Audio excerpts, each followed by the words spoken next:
કેમ છો? મજામાં. સુવાક્યોની દુનિયામાં, સુવિચારની દુનિયામાં આપનું સ્વાગત છે. મારા મિત્રો એવું કહેવાય છે કે સફળતા તે કંઈ દરેકના હાથની વાત નથી હોતી. આવી જ કોઈ વાતને સુવિચાર તરીકે ટી.એસ. એલિયટજીએ ખૂબ સરસ રીતે લખ્યું છે. આજનો જે સુવિચાર છે તેનો વિષય છે સફળતા સક્સેસ.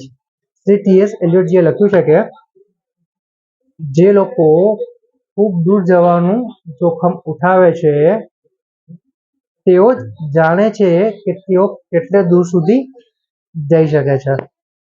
મારા મિત્રો, વાત આમ તો ખૂબ જ સીધી ને ખૂબ જ સરળ છે, એટલી ઊંડી પણ છે અને એટલી મહત્વની છે. એવું કહેવાય કે જો આપણે હોડીને તળાવની કિનારે જ ઊભી રાખીએ તો સામેના કિનારે નથી જઈ શકાતું. માટે આપણને જે જીવન મળ્યું છે તે જીવનમાં આપણે આગળ વધવા માટે પ્રયાસ તો કરવા જ પડશે. અહીંયા આગળ વધે એટલે ખાલી પૈસા કમાવાની વાત નથી, પરંતુ ભગવાને આપણને જે જીવન સુંદર આપ્યું છે તે જીવનને વધારે સુંદર કેવી રીતે બની શકાય એના માટે પ્રયાસો કરવાના છે.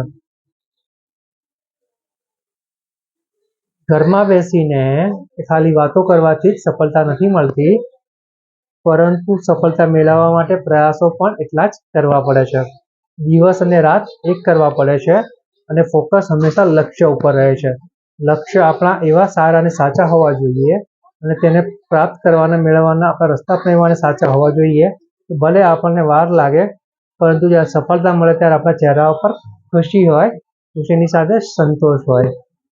તો બસ મારા મિત્રો, સફળતા જરૂરી છે, પરંતુ ફક્ત સફળતા નહીં, સંતોષ અને ખુશી સાથેની સફળતા. કારણ કે આ સંતોષ અને ખુશી સાથેની સફળતા ખૂબ લાંબો સમય ટકે છે અને આ જ ખુશી અને આ જ સંતોષ આપણને વધારે આગળ વધવા માટે પ્રેરે છે. માટે મારા મિત્રો, સફળતાનો આ જે કંઈક ગુણ છે તે આપણા હૃદયમાં ઉતારવાનો છે, આપણા મનમાં ઉતારવાનો છે અને આપણે આપણા લક્ષ્ય જે સારા અને સાચા બનાવ્યા છે ત્યાં સુધી સંતોષપૂર્વક આગળ પહોંચવાનો પ્રયાસ કરવાનો છે. Thank you.